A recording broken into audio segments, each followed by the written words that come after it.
So good morning, my God. I'm going to leave those right there. I thank God for the opportunity to experience newness. To experience newness. This is an interesting time for all of us because we're having to make adjustments on the fly. And so for us, we're coming to the end of this particular 40-day period of prayer and fasting that we know as Lent. And probably for most of us, we want to keep this practice going, right? Especially right in through here with what we're working through. But the Lenten journey has been a powerful one for me. I pray it's been equally powerful for you. We've had the opportunity to visit the altar. We've activated our powers. We have experienced the power of conservation. We have enjoyed our Sabbath, and we've also been able to realize that we are overcomers. When we began this journey, Jerome, a few short weeks ago, we lived in a very different world, right? Just a few short weeks ago, bleach and toilet wipes were an afterthought and not a commodity. Corona was basically a beer. Don't ask me how I know that. Social distancing wasn't a part of our lexicon, and there wasn't necessarily a one cough minimum, right? You could cough without getting assaulted. But in these few short weeks, things have seemed to be turned upside down. But what we do know is that God is the same yesterday, today, and forevermore.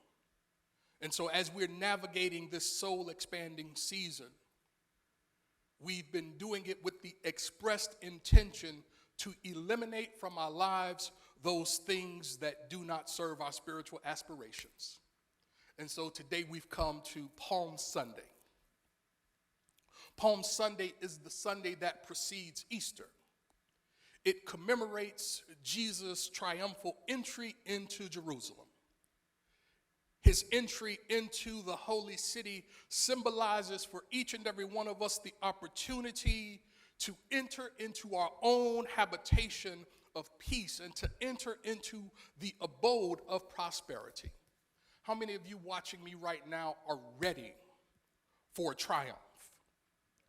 Typically on Palm Sunday, we would have our beautiful long palm branches, and they also serve as a symbol for triumph and victory.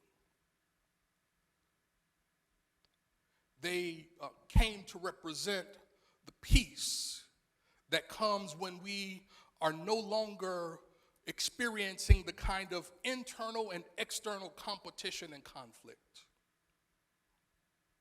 But I think what we've seen through these times is that peace doesn't mean that there is an absence of difficulty. It means rather that we can be in the presence of God. But the problem for many of us, the challenge for many of us is that we are not intentional about creating our habitation of peace. When I was growing up, it occurred to me that if I wanted to have something or to be good at something, I would have to study it carefully, practice it persistently, and work at it diligently.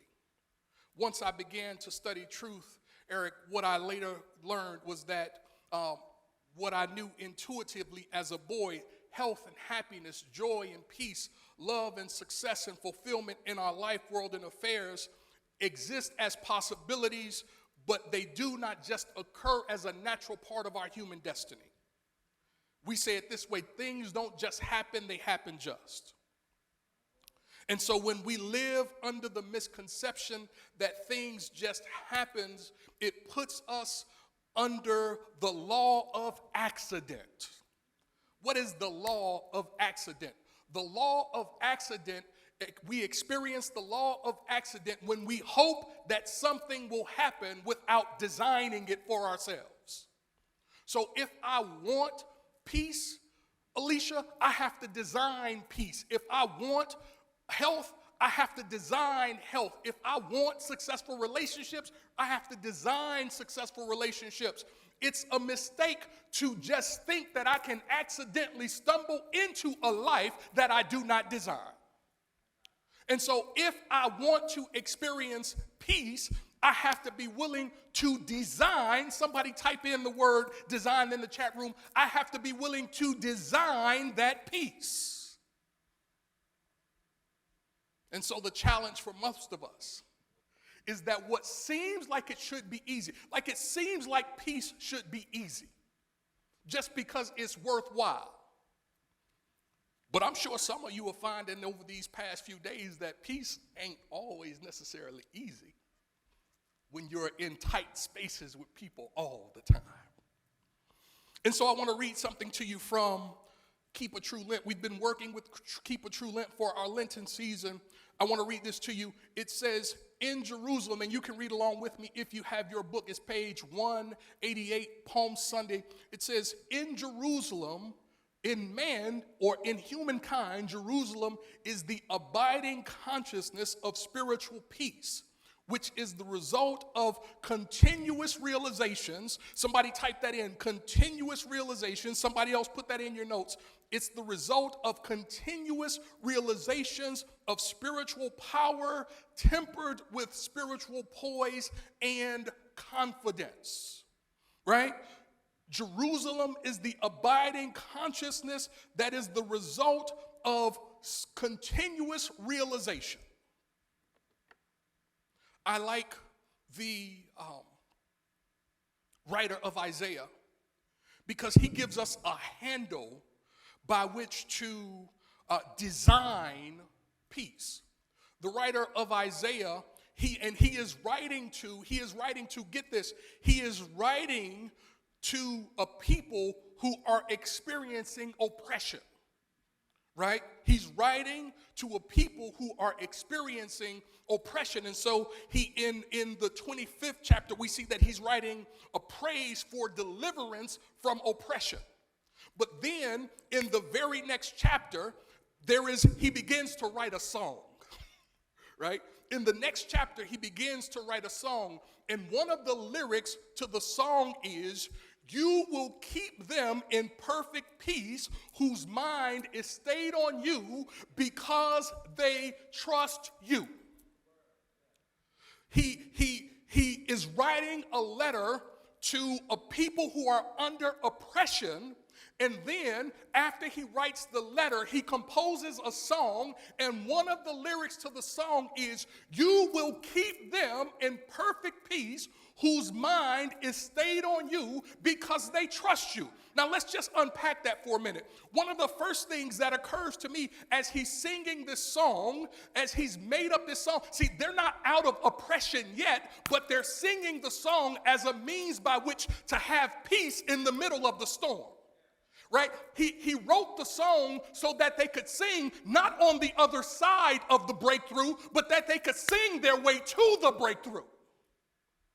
See, rather than focusing on the challenge, what's the song that's in your heart that you're singing to help you experience peace in the middle of this? And then he says, the lyric says, you will keep them, right? So what that says to me is, if I will stay my mind, I don't have to worry about keeping myself, right? If I will do my part, first, you got to recognize that in order to experience peace, particularly during difficult times, there are some conditions required to it. There is no law of accident that says you will naturally experience peace just because you're a good person. There is no law of accident that says you will accidentally experience joy just because you're a Christian. There is no law of accident that says you deserve peace unless you meet the conditions that are set in order to design your peace. And so he says, if I will keep my mind stayed, God will keep me. Right?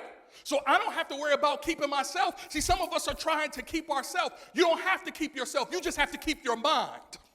Type that in, type that in. You don't have to keep yourself, you just have to keep your mind. You don't have to keep yourself, you just have to keep your mind.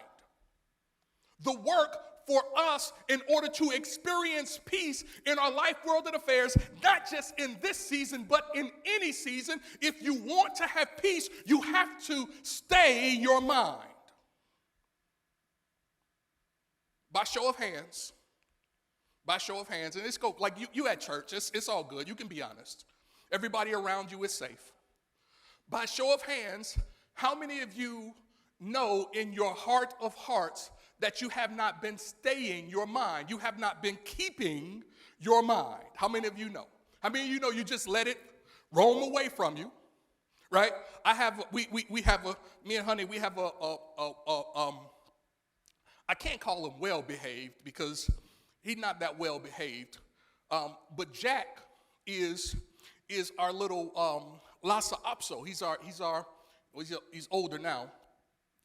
And there was a time when you could say to Jack, stay, and Jack would stay. Nowadays, when you say to Jack, stay, Jack doesn't stay because Jack's training is not what it used to be.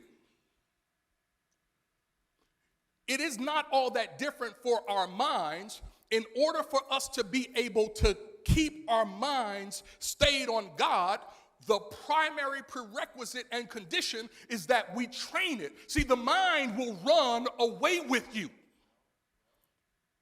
The mind will create symptoms when you don't even have a virus. If you're not careful, your mind will push your body into something that is not even yours. And by the same token, if I will stay my mind, if I will, whenever my mind starts to run away, if I will sing the song to myself, you keep in perfect peace those whose mind is stayed. I don't know about you, but I am absolutely claiming my peace, and I'm willing to meet the conditions, whatever those conditions are, in order to be able to experience peace right in through here and right on the other side of through here. So, in order to have not just peace, but perfect peace, in the Hebrew text, it would be shalom, shalom. The same word that is used for perfect is the word that is used for peace. So it would say, in order to experience perfect peace, you keep in shalom, shalom, those whose mind are stayed on you. You keep in well-being, you keep in health, you keep in abundance, you keep in prosperity, you keep in joy, you keep in love, you keep in happiness. Whatever you want an abundance of, if you keep your mind stayed on God and not on the conditions, then you can experience shalom, shalom. You can experience perfect peace. And here is the thing we want to remember. There are always mental and spiritual laws at work. And the mental and spiritual laws do not relax in the same way that the physical laws do not relax. See, gravity is not impacted by the current environment.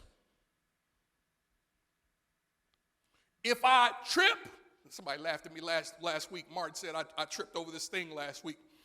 And he laughed at me after service, y'all. Y'all want you to know that. Get him about that. But the law of gravity said that if I had not been able to catch myself nimbly enough, then the fact that I am a good person doesn't mean anything. The law of gravity would have just had its way. The mental and spiritual laws are saying to us that we do not have to be moved by the circumstances, but rather we have to keep our mind stayed. And when you stay your mind, it is an indication that we are trusting the Lord. Now, here is the thing. Your brain processes 100 million bits of information per hour. So it's no wonder why it's a challenge to keep your mind stayed even on the goodness of God. But what that means then is that we have to be highly intentional about our design at the beginning so that when an impulse comes or a bit of information comes that is inconsistent with what I want to experience, if I want to experience a triumph in peace, then I have to say no to those bits of information that are inconsistent with my perfect peace. If I want to experience a triumph in happiness, then I have to say no to those bits of information that are inconsistent with my perfect peace. I have one job, and that job is to be in total control of the way I think and feel. I may not be able to control anything around me. I may not be able to control what's happening in the environment. I may not be able to control a lot of things, but what I can control is my mind and my emotions, and by doggone it, I'll be, if I don't control them. I almost forgot I was in church. It almost just came out of nowhere. Repeat after me. Every instance of peace I experience is up to me based upon where my mind stays. Type that in for me. Every instance of peace I experience is up to me based upon where my mind stays, not where my mind visits, not where my mind touches, not where my mind even contemplates, but where my mind stays. You have to make a commitment to stay there. And if you will, he will keep you. Who is he? God, good, omnipotent, the life-giving one. But I have to stay in the presence. Not go in and out. I have to be willing to stay. So every now and again, when you find yourself not staying, I want you to sing these lyrics to yourself. Let me see if I can hit it.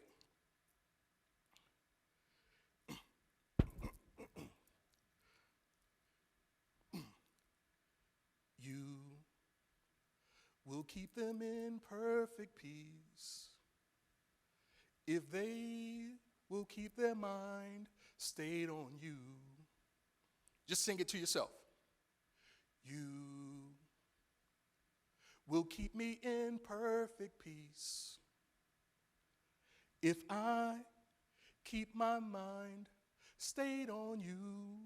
Right? Just remind yourself whenever something that's inconsistent with your perfect peace, when that bit of information approaches you, just remember, sing the lyrics to yourself. Let it so infuse your soul that the only thing there is room for is the perfect peace of God, because the only thing you're staying focused on. As a matter of fact, let me put this in your notes. Write the word stay. Write the word stay, and next to it, I want you to write a hyphen, and then I want you to write the word focus.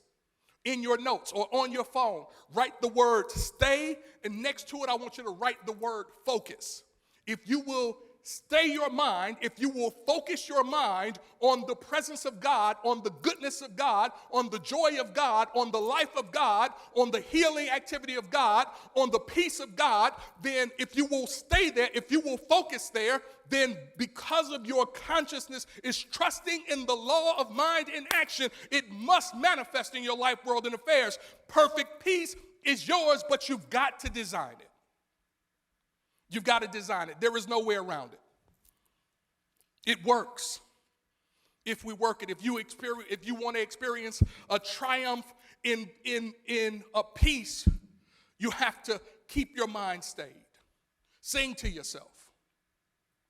Not only are we able to experience a triumph in peace, we can also experience a triumph in praise. I want to read to you from the Acts of the Apostle. 16, 20, 25, just read you real quick. Paul and Silas are in prison. And it says, about midnight, Paul and Silas were praying and singing hymns to God. Again, somebody else singing, right? Again, somebody else resourcing and reinforcing it through the melody. Sometimes the word will not go where the harmony is. Sometimes you got to be able to reconnect to a melody, to a verse, to a word that will move beyond your disappointment, that will move beyond your doubt. See, that's what I love about music. It just has a way of subtly moving into the places where the spoken word might not get. So if you can sing praises to the Lord, you can find yourself connecting to something that intellectually you can't connect with. You can get right to the heart of the issue. You can get right to the harmony within you if you will just let a song come over you. And so he says, about midnight, Paul and Silas were praying and singing hymns to God. And the prisoners were listening to them. And then suddenly there was an earthquake, so violent that the foundation of the prison was shaken, and immediately all the doors were opened and every chain was unfastened. See, I don't know about you, but I believe that we can sing our consciousness into another state. We can praise our awareness into another state, so much so that it begins to change what shows up in the outer. They sang it earlier. I pray for you, you pray for me, and watch God change things. See, praise is about making sure that we're lifting up what we're singing about. That's why you want to talk about the praise and not talk about the problem. If I focus on the problem, if I stay on the problem, if I talk about the problem, I just give my creative capacity to the problem. But if I can find a praise in it, see, if there is, the scripture writer said, if there is anything, if there is anything that is praiseworthy. Now, I don't know about you guys, but I can find the seed of good in anything, right? Even if the example is, don't use this example, that's a seed of good, right? So if there is praise in anything, then that's an opportunity for us to experience a triumph in praise. Because once we begin to sing and let ourselves become inculcated with the praise of the Lord working in our life, world, and affairs, and with the praise of the principle, because we know it works, when we work it, it will begin to shake loose some of the difficulty. You can literally praise yourself into your healing. You can literally praise your circumstances into increase. You can literally praise yourself into freedom.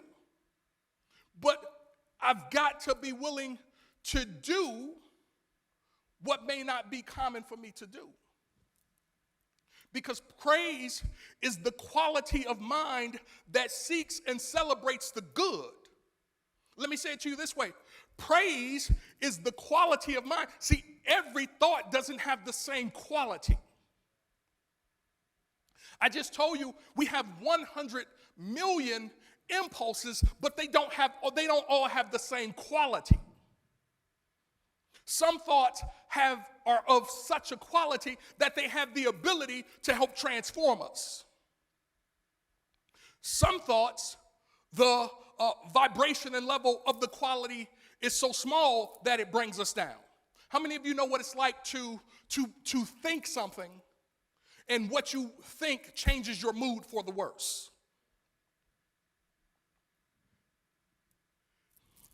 It's the quality of the thought.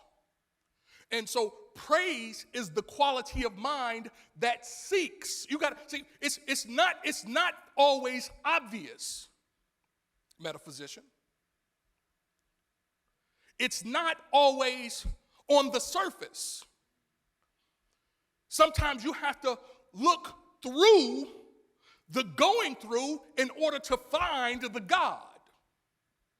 Sometimes you have to go through the cloud in order to find the silver lining.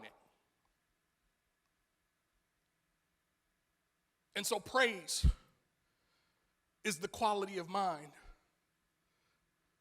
that seeks and celebrates the good. There's this Scottish proverb that says, it's better to light a weak candle than to curse at the darkness. It's better to find the good in the experience than it is to talk about how bad it is. It's better, there is some value in saying X number of people have healed from the infection. This media, anywhere you are all over the world, there is some value in reporting to your people, X number of people have gone through and got better. It's one thing to say it happened to this many people. How many of us made it through the other side? How many of us are better on the other side of the experience? So you've got to talk to yourself. You got to sing to yourself.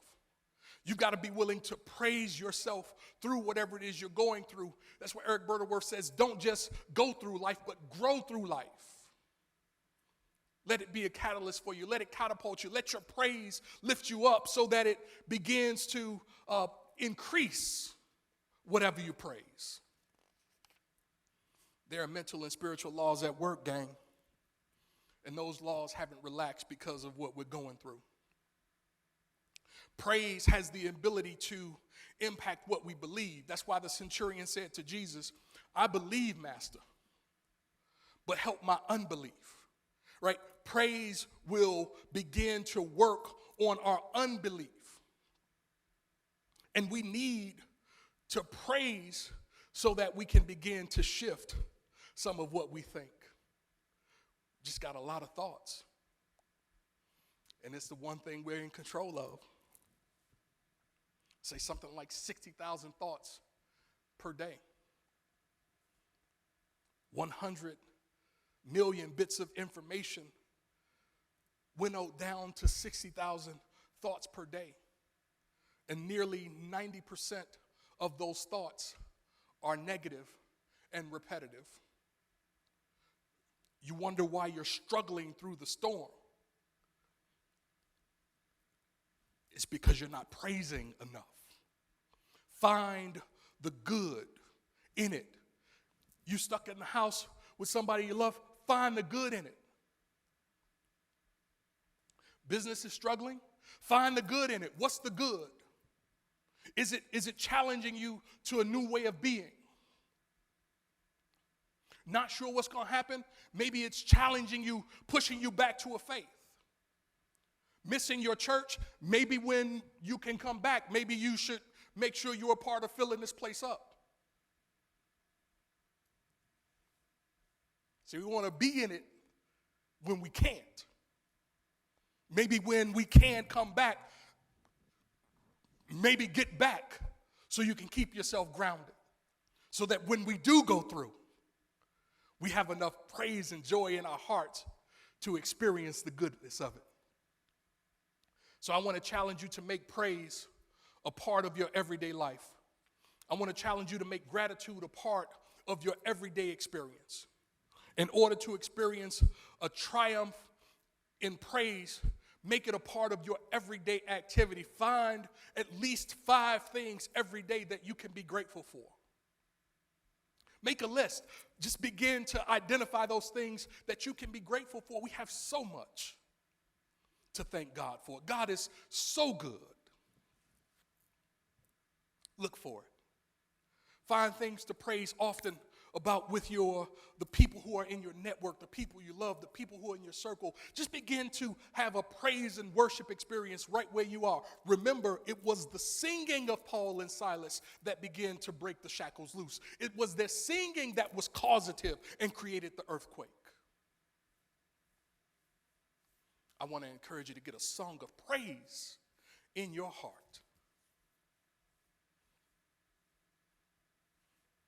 Having that song of praise might also require a triumph over your personality. That's our last and final point. We can experience a triumph over our personality. Let me read to you. Since Jesus symbolizes our I am identity, his going up to Jerusalem means our taking the last step in the unfoldment preparatory for the final step, when the personality is entirely crucified and the Christ within us triumphs. Personality is the mask that we wear. It's the facade that we put on. It's that part of us that we use to project something to the world. But what we have to remember is that oftentimes the personality, when we put the mask on, we hide the true self. Regina, when I put my mask on, when I put my ego on, when I put my personality on, what I'm doing is preventing you from seeing who I am and whose I am. I am preventing you from being able to connect with the presence of God in me. When I am in my personality, I am out of my individuality. And so I want to encourage you to experience a triumph over your personality. Your personality has a place, but that place is not at the head of your life. Let it go. Release it. Surrender it. Let it go. Release it. Surrender it. Why is it important to let it go, to release it, to surrender it? Because it exists at a certain level. And the quality of thought and mind that manifests itself through the personality is different than the quality of thought and mind that manifests itself through our individuality. In this season right here, it's time for us to fully be who we're called to be. In this season right here, it's calling us back to the spiritual essence. It's calling us back to our divine nature. It is calling us back to the core of who we are and whose we are. Because nobody cares about your mask. Right now, even though we can't be connected physically, we want to be connected to someone who can hold the truth for us. Someone who can stand in the gap and remember that all that God is, I am, and all that God is, you are. Right through here, it's teaching us that there is no personal importance.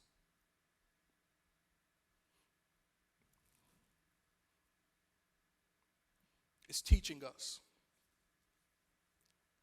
that it's time to get back to the basics.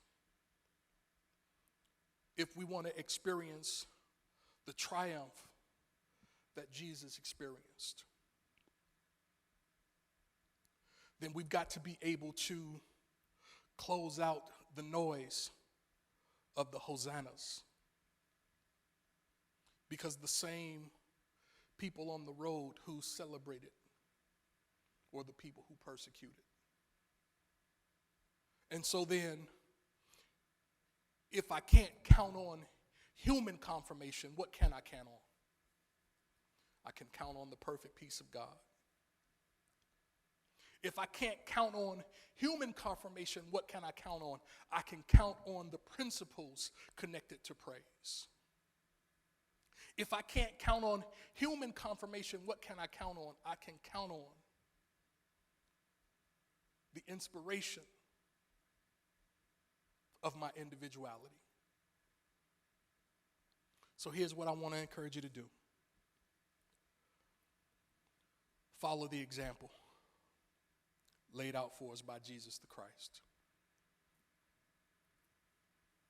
Commune with God daily. Keep your mind stayed. And if you keep your mind stayed, he'll keep you in perfect peace. Affirm the truth often. Find things to give praise about. As a matter of fact, I want to encourage you to each day, let's just do this. I'm asking you as a part of this digital community, post one thing every day that you're grateful for. Post one thing each day that you're grateful for. Post one thing each day that you're grateful for. Find something every day to give praise for. And then let God guide you. Let His Spirit guide and direct you in the ways you should go.